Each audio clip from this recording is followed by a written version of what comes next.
महाराष्ट्राचा आवाज आपल्या हक्काचा।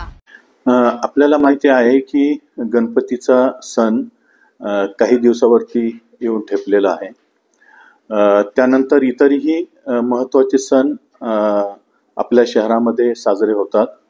त्यामध्ये दिवाळी आहे, दसरा आहे, एक फेस्टिव्ह सीजन सुरू होऊन जातो आणि त्या अनुषंगाने महापालिका आणि इतरच्या सर्व यंत्रणा आहे, शासकीय यंत्रणा, त्यांच्या माध्यमातून काही उपाययोजना, काही व्यवस्था करणं गरजेचं असतं। त्यासाठीची आपण एक समिती बनवलेली आहे आयुक्तांच्या अध्यक्षतेखाली। त्या समितीची आज मी बैठक घेतलेली आहे। या समितीमध्ये काही एनजीओचे पदाधिकारी आहे, विविध डिपार्टमेंटचे अधिकारी आहे, जसे पोलीस डिपार्टमेंटचे आहे, तहसील डिपार्टमेंटचे आहे, महापालिकेचे आहे।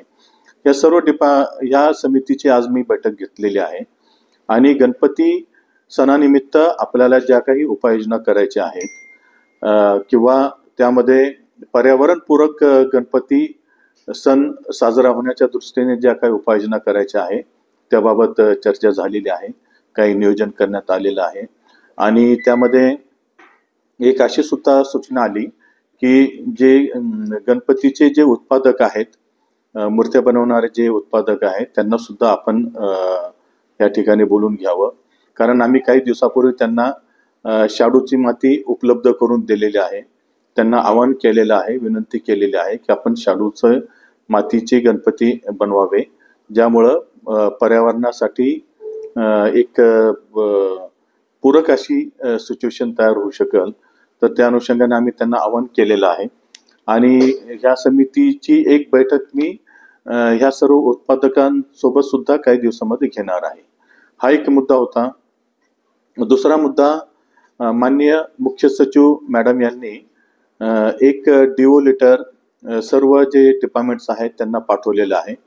त्यामध्ये त्यांनी काही सूचना दिलेल्या आहेत की पर्यावरणाच्या रक्षणासाठी आपण काय काय उपाययोजना करणं गरजेचं आहे, लॉंग टर्म उपाययोजना करणं गरजेचं आहे।